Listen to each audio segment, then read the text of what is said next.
Hello all my crafty people out there. It's time for this week's project. If you haven't been here before, my name is Stephanie, and generally I'm upcycling clothing from my local thrift stores into new clothing or accessories. So this week we have something that you probably have seen out there, and they've been doing them in 20 million different ways, seems like. From accessories like purses to vests to dresses, you name it. And I've been curious about working with them. But first, let me explain what we're going to do. This is a pair of Old Navy pants or jeans. They're nice dark denim, and I really like them. But I did thrift them. And without my glasses, I may have misread the label and gotten the size too small. So let's make them bigger. And I think the best way for us to make them bigger is down the side today. So we're going to expand the side, give them a little flare, and give them a little more in the waist. And how we're going to do that is with some vintage ties. I found these ties at my local thrift store. They were $1.99 a piece. And at least three of them, well, two of them I know are vintage. I think three of them actually. And then this one in the front is newer. But it's also silk. Now the other three actually say you can wash them. I didn't know you could wash ties. Yeah. But I knew I was going to have to if I was going to add them to the jeans. So I went ahead and threw them all in the wash. And they came out great. So no worries there. These are going to be our sides that we're going to use to expand the size of our jeans. I have some ideas on what we may use to help with that process, and we're going to get into that as we get to the table. If you like this kind of content or you want to give it a try, like, subscribe, let me know what you think, and I'll catch y'all at the table.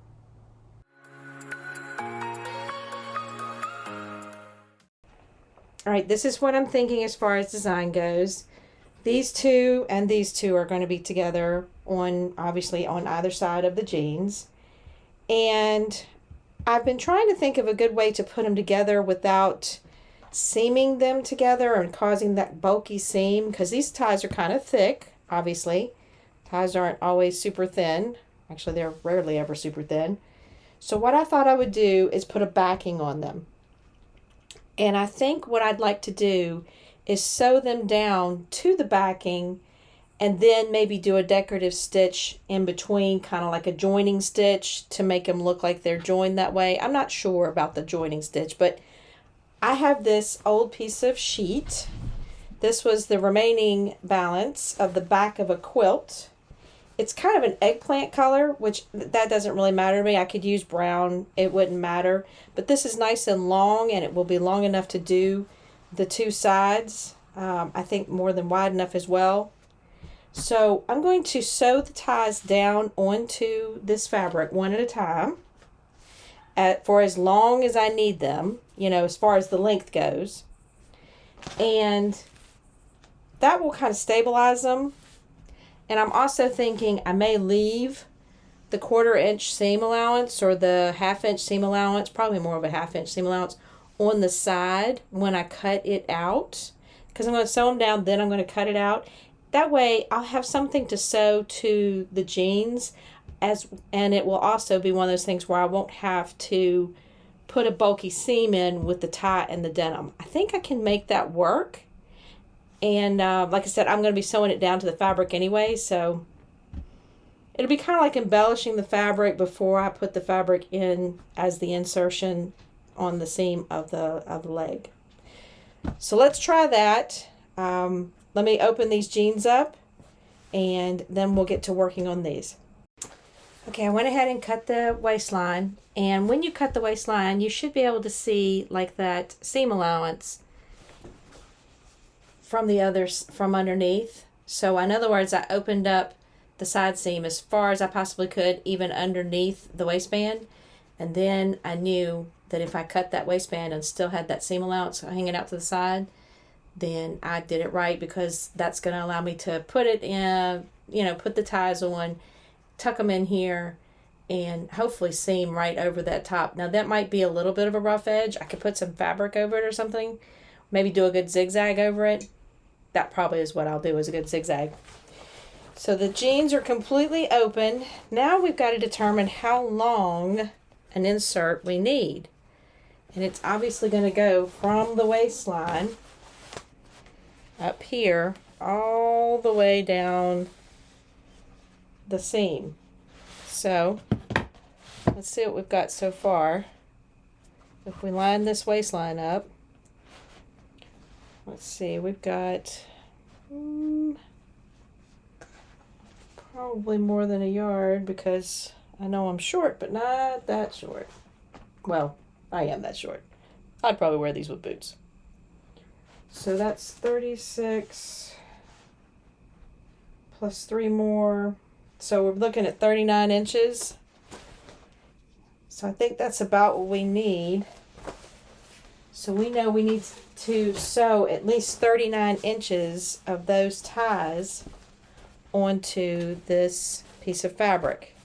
And the other reason I use this is it's a sheet, so it's extra long. I could probably use a regular piece of fabric because you get 44 inches out of it, but this is a scrap I have, and let's not waste it.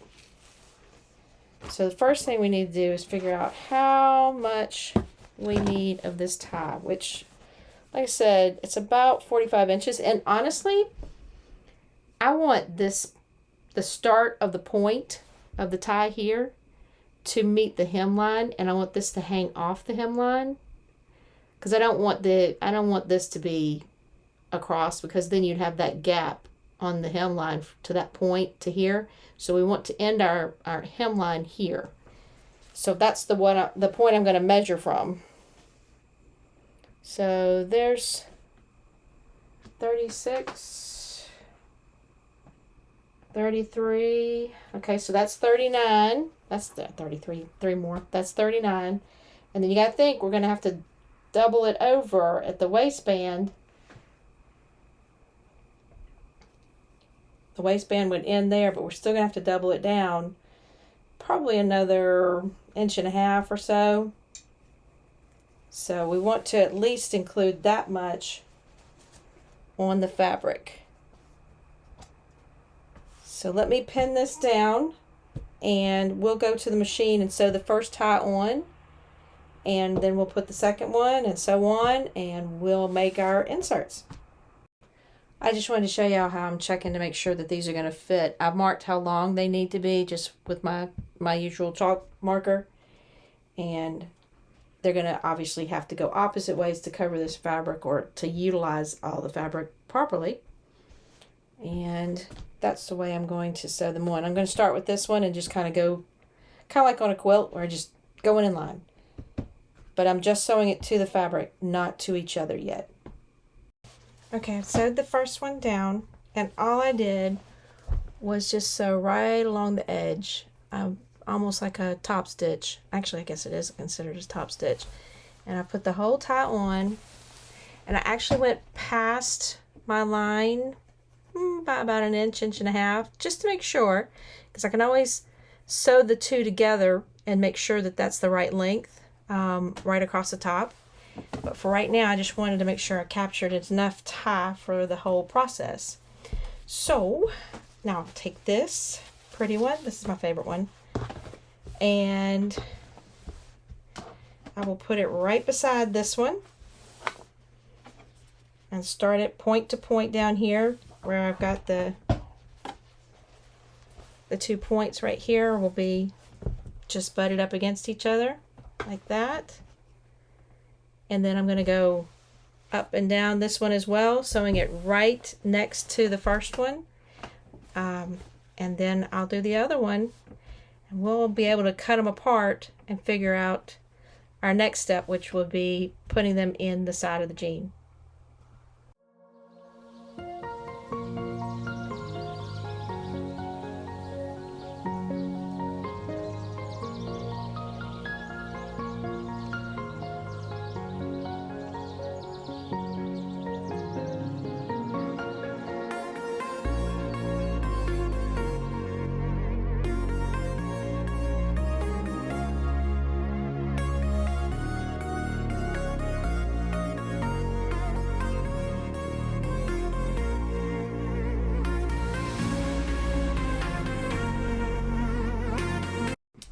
Okay, we got all our ties, all 4 of our ties sewed down to the backing fabric, essentially, is what that's going to amount to.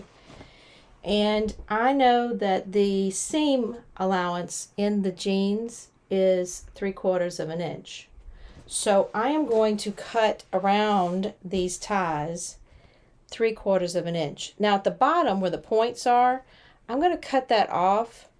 I'm going to cut it off hopefully enough where I can kind of turn it under and make a little hem out of it. I'm not sure how that's going to work because I don't want to put a stitch across the bottom of the ties for some reason. I might have to.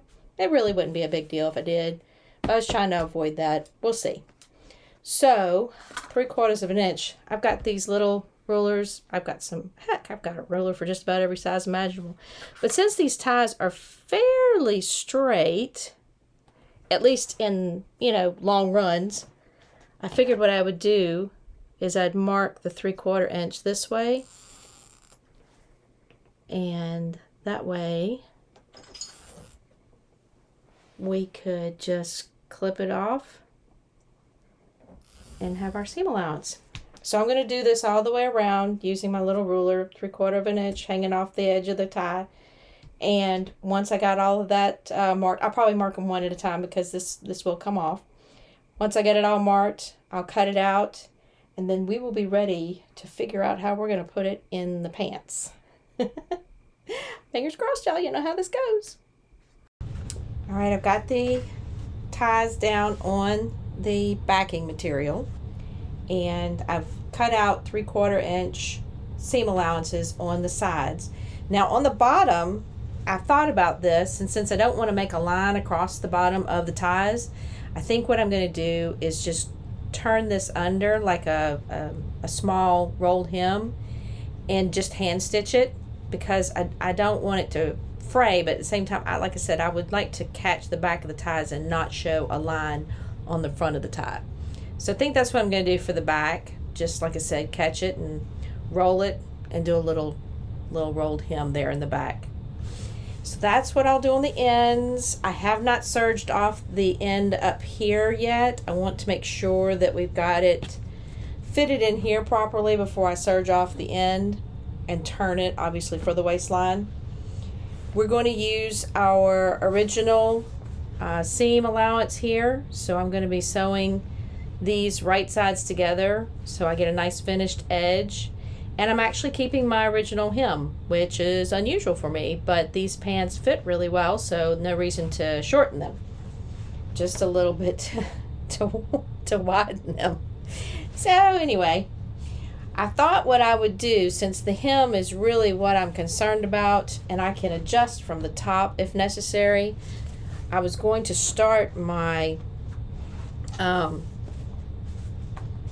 my sewing here, right sides together, and I'm going to sew this way, making sure that I'm meeting the hem first. And remember, we want that little point of the tie to end right here on the hemline. It'll poke out a little, but which I like. So then we'll just seam these down, and then we'll seam down the other side, and we'll see what we get. I'm already I think I might do the stitching on the ends first, just so I don't have to worry about that.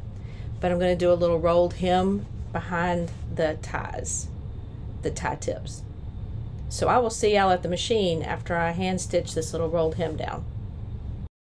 Okay, it's time to sew in the side panels. So I'm going to sew them right sides together, and I'm going to use the original seam line, essentially that crease in the denim, and I'm going to put it right up against my tie, and I can feel where it's at to make sure that I'm secure there. And I'm going to sew down that crease, making sure again that I don't catch too much of the tie, none of the tie if possible. And then I'll sew the other side and do both of them before we decide how we're going to crease up the top. I think I'm probably going to serge off the edge and then just fold it under and make it a nice stable waistline. And then I'll probably just top stitch over it when I'm catching the other waistline to make sure that I catch it. And I'll probably zigzag over the edges of the open sides of the waistline because I really can't close those back in. All right, let's get to sewing.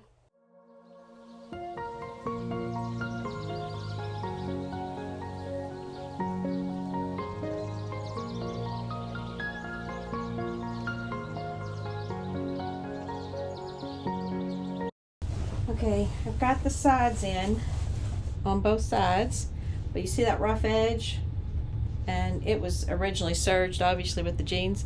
So I'm going to serge down both the rough edges and just make sure that they don't fray or go anywhere. And then we'll work on the waistline.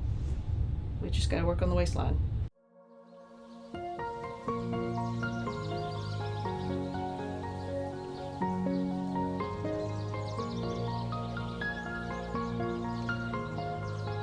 Okay, for the waistline, since we got all this hanging up and we serged it over on all the way up the side and sewed it all the way up the seam line, and then we cut our waistline open like that. So what I want to do is, I'm glad we put a backing on this because that's what we're going to catch with the side of the waistline. We're going to catch it like that. And we're just going to pin it. If I can get my fingers on it. Oh, and I want to turn this over. So I'm going to turn it over, and then I'm going to pin it where it's right up against the tie. Like that. Hope you can see that. So it's going to be kind of like that. And I'm going to do the same thing on the other side. And all I'm doing is putting a zigzag from about the top of the bottom of the waistline to the top. And I'm zigzagging it pretty stoutly. And what I'm doing is I'm catching it both on the front and the back, so it should be a secure waistline. And that'll keep it from fraying. And I'm going to do that on both sides. And then we'll see what it looks like on. Again, just folding that over. And I serged the top off of the excess part of the ties, so it folds over and it looks like that in the inside. So it's finished, but it's not going to give me any problems. So again, let me just go zigzag, and I'm using 3.5 by 1 1/4, maybe 1, to do that.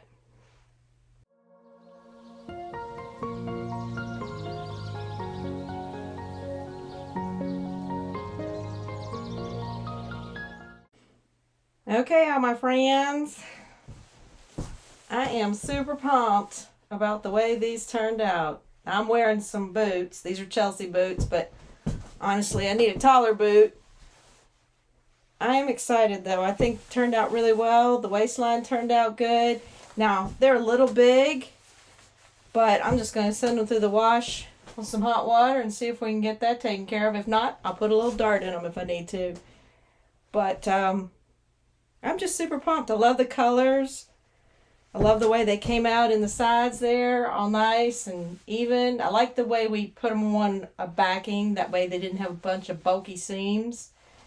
And actually, I kind of like them with my little boho shirt with the gold lace.